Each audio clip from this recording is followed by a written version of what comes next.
룻기 3장 14절에서 4장 6절까지의 말씀입니다. 룻기 3장 14절에서 4장 6절까지 말씀을 함께 읽겠습니다. 룻은 새벽녘까지 그의 발치에 누워 있다가 서로 얼굴을 알아보기 어려운 이른 새벽에 일어났다. 이것은 보아스가 그 여인이 다장마당에 와서 있었다는 것을 남들이 알아서는 안 된다고 말하였기 때문이다. 보아스가 말하였다. 걸치고 있는 겉옷을 이리 가지고 와서 펴서 꼭 잡으시오. 보아스는 룻이 겉옷을 펴서 잡고 있는 동안 보리를 6번 되어서 그에게 이워주고는 성읍으로 들어갔다. 룻이 시어머니에게 돌아오니 시어머니가 물었다. 얘야 어찌 되었느냐? 룻은 그 남자가 자기에게 한 일을 시어머니에게 낱낱이 말하고 덧붙여서 말하였다. 6번이나 되어준 이 보리는 어머님께 빈손으로 가서는 안 된다고 하면서 바로 그가 손수 담아준 것입니다. 그러자 시어머니가 일렀다. 얘야 일이 이렇게 됐지 어떻게 될지 확실해질 때까지 너는 가만히 기다리고 있거라. 아마 그 사람은 지금쯤 가만히 있지 않을 거다. 이 일을 마무리 짓는데 오늘을 넘기지는 않을 것이다. 보아스가 성문 위 회관으로 올라가서 앉아 있는데 그가 말하던 집안간으로서의 책임을 져야 할 바로 그 사람이 마침 지나가고 있었다. 보아스가 그에게 여보시오 이리로 좀 올라와서 앉으시오 하고 말하였다. 그러자 그가 올라와서 앉았다. 보아스는 성읍 원로 10사람을 청하여 그 자리에 함께 앉도록 하였다. 그 사람들이 모두 자리에 와서 앉자 보아스가 집안간으로서 책임을 져야 할 사람에게 말하였다. 모압 지방에서 돌아온 나오미가 우리의 친족 엘리멜렉이 가지고 있는 밭을 팔려고 내놓았소. 나는 이 사실을 분명히 알려드리오. 여기 앉아 계시는 분들과 우리 마을 어른들께서 보시는 앞에서 나는 당신이 그 밭을 사라고 말씀드리오. 당신이 집안간으로서의 책임을 지겠다면 그렇게 하시오. 그러나 집안간으로서의 책임을 지지 않겠다면 그렇게 하지 않겠다고 분명히 말하여 주시오. 당신이 집안간으로서의 책임이 있는 첫째 사람이요. 나는 그 다음이요. 그러자 그가 대답하였다. 내가 집안간으로서의 책임을 지겠소. 보아스가 다시 말하였다. 그렇다면 나오미의 손에서 그 밭을 사는 날로 고인의 아내인 모압 여인 룻도 아내로 맞아들여야 하오. 그렇게 하여야만 그가 물려받은 그 유산이 고인의 이름으로 남게 될 것이요. 그자 집안간으로서의 책임이 있는 그 사람이 말하였다. 그런 조건이라면 나는 집안간으로서의 책임을 질 수 없어.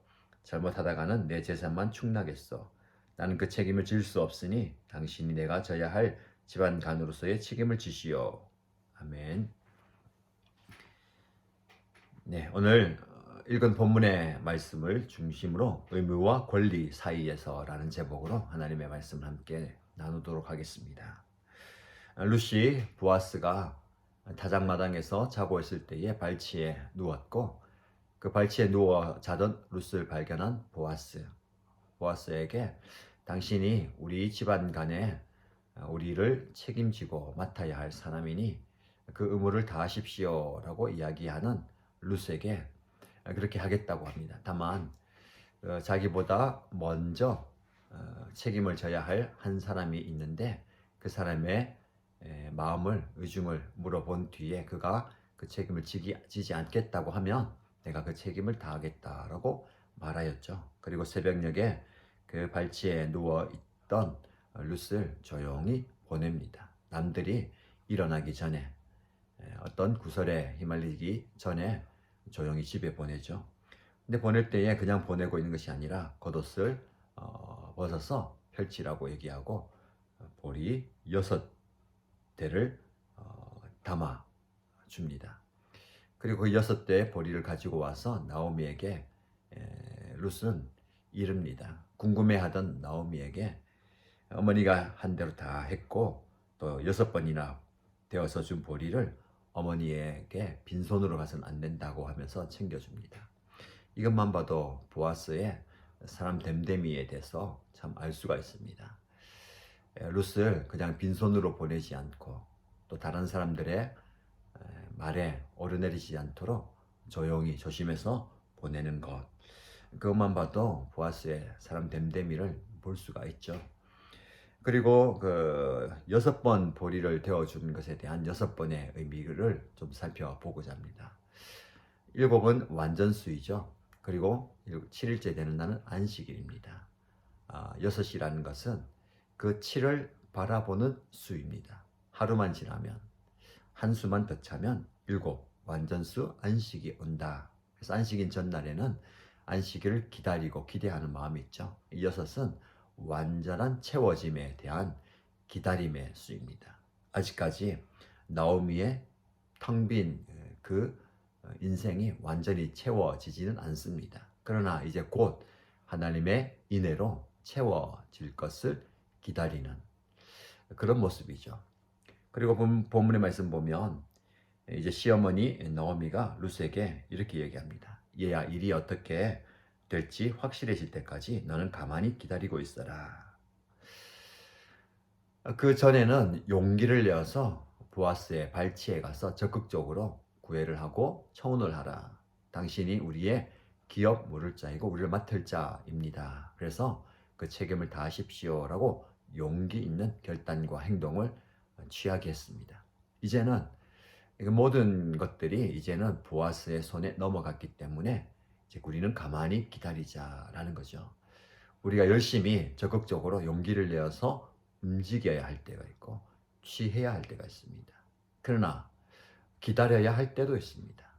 우리가 무엇을 얻기 위해서, 무엇을 하기 위해서 열심히 노력해야 할 때가 있다면 그 결과를 기다려야 할 때가 있습니다. 하나님께서는 그 기다림의 시간에 열심히 당신의 일을 하십니다.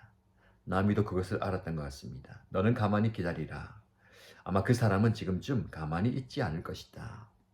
이를 위해서 움직이고 행동할 것이다 라는 겁니다.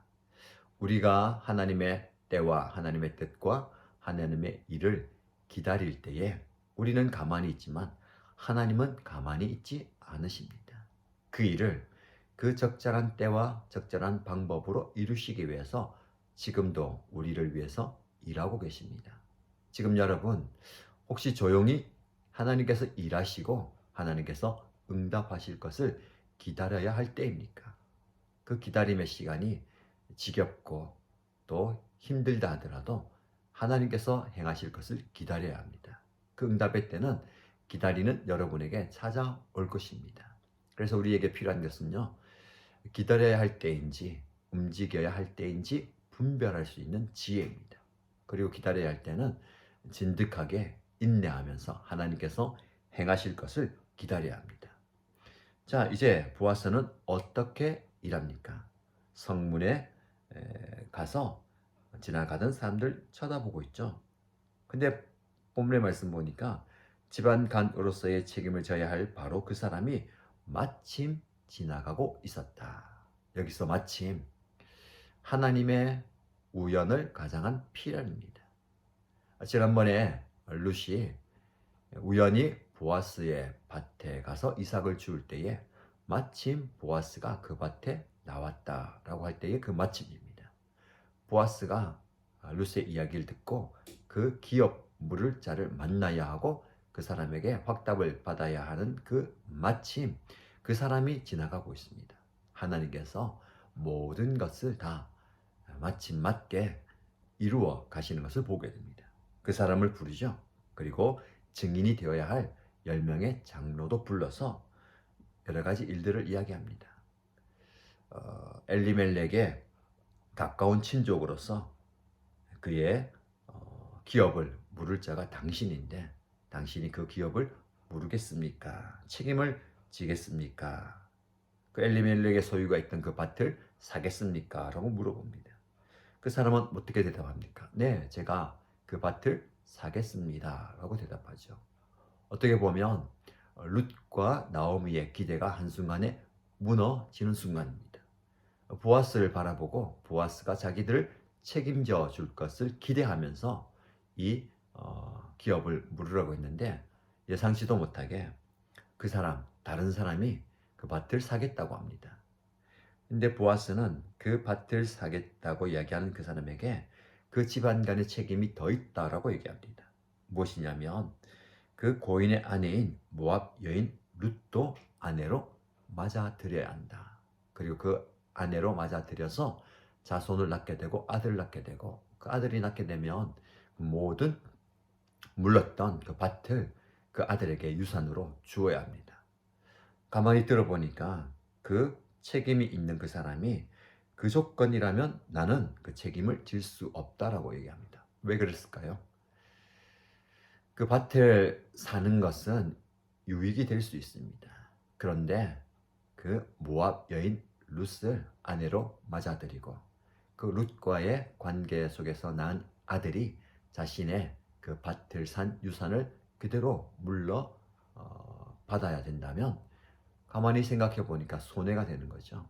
저는 그런 손해 보는 것을 할 수가 없습니다. 오히려 잘못하다가는 내 재산만 축 나겠소라고 이야기합니다. 결국은 그 사람은 그 책임을 포기하고 그 다음에 순번인 보아스가 그 책임을 다 지게 되는 겁니다. 오늘 본문의 말씀을 통해서 의무와 권리, 즉 이 당시에 율법과 관리에 따라서 누군가의 기업을 물을 의무가 서로에게 있었습니다. 첫 번째 의무를 져야 할 사람은 그 의무를 지는 것이 자기에게 손해가 될 것 같다고 포기합니다. 당연히 그의 의무를 내려놓는 것이죠. 그리고 권리, 그가 누릴 수 있는 그 모든 것들이 자신의 유익과 자신의 이익에 판단해서 근거해서 모든 것을 판단합니다. 여러분, 이런 모습이 저와 여러분의 모습 아닙니까? 하나님의 뜻을 이루기보다는 그것이 나에게 유익인가 손해인가, 그것이 우리의 헌신과 우리의 섬김의 판단 기준이 될 때가 참 많이 있습니다. 우리의 모습을 좀 돌아보면서 내 유익이 아니더라도, 내가 이익이 없다 하더라도, 어떻게 보면 내가 좀 손해 본다 하더라도 하나님께서 우리에게 주신 의무라면 그것을 마땅히 내가 감당해야 할 권리로 받아들이는 것이 필요합니다. 여러분, 하나님의 뜻이라면 우리에게 유익이 아니더라도, 조금 손해본다 하더라도 그것을 조금 받아들이는 자세가 필요합니다. 제가 이 말씀을 묵상하면서 왜 하나님께서 기업 물을 자가 첫 번째 순위가 있는데 보아스를 선택하시고 보아스를 나오미가 룻과 맺어 지게 했을까라는 것이 궁금했습니다. 오늘 본문에 나오는 책임을 져야 할 첫 번째 사람, 그 사람 이름도 나오지 않지요. 그 사람과는 맺어지지 않습니다. 오늘 보니까 그 이유가 여기에 나옵니다.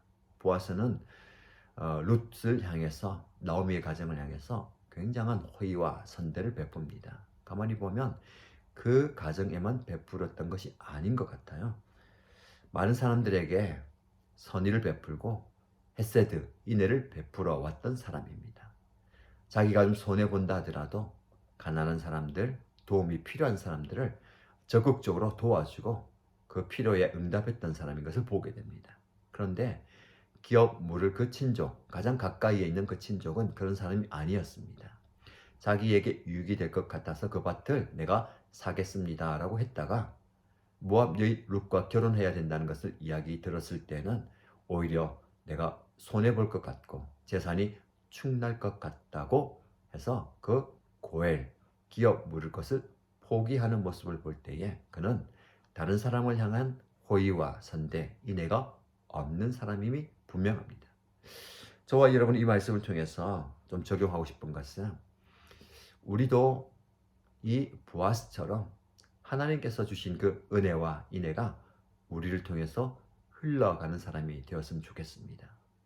어떻게 보면 좀 손해볼 수 있고 내 재산이 축난다 하더라도 누군가에게 선의를 베푸는 것, 은혜를 베푸는 그 모습이 우리에게 있기를 기대합니다.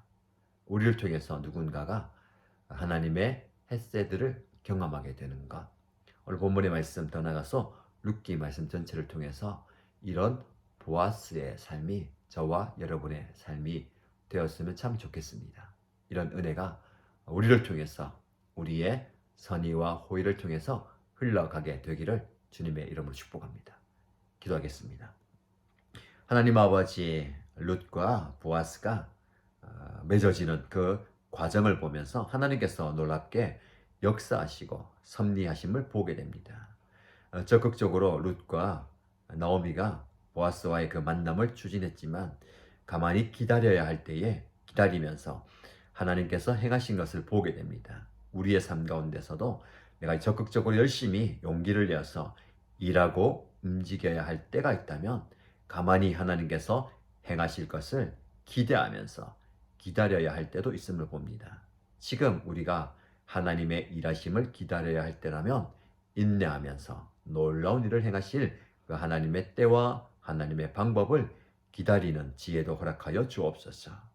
마침 하나님께서 보아스에게 그 기업 물을 자를 만나게 하셨던 그 모습 보면서 하나님은 우리가 예상하지 못했던, 우리가 생각하지 못했던 그 놀라운 순간, 시간, 그 방법으로 하나님의 일을 이루어 가시는 줄 믿습니다. 우리의 삶에도 이런 놀라운 은혜가 있기를 소원합니다. 하나님, 저를 통해서 하나님의 은혜와 하나님의 인애와 하나님의 헤세드가 흘러가게 하여 주옵소서. 누군가를 만날 때에 그 사람이 나의 은혜가 필요한 사람인지를 보게 하시고 적극적으로 그 사람을 위해서 나의 받은 은혜를 흘러보내는 그런 모습이 있게 하여 주옵소서. 오늘도 하나님의 은혜 가운데 하나님의 헤세드를 증거하는 보아스의 삶을 살아가는 우리 모두가 되게 하여 주옵소서. 예수님의 이름으로 기도합니다. 아멘.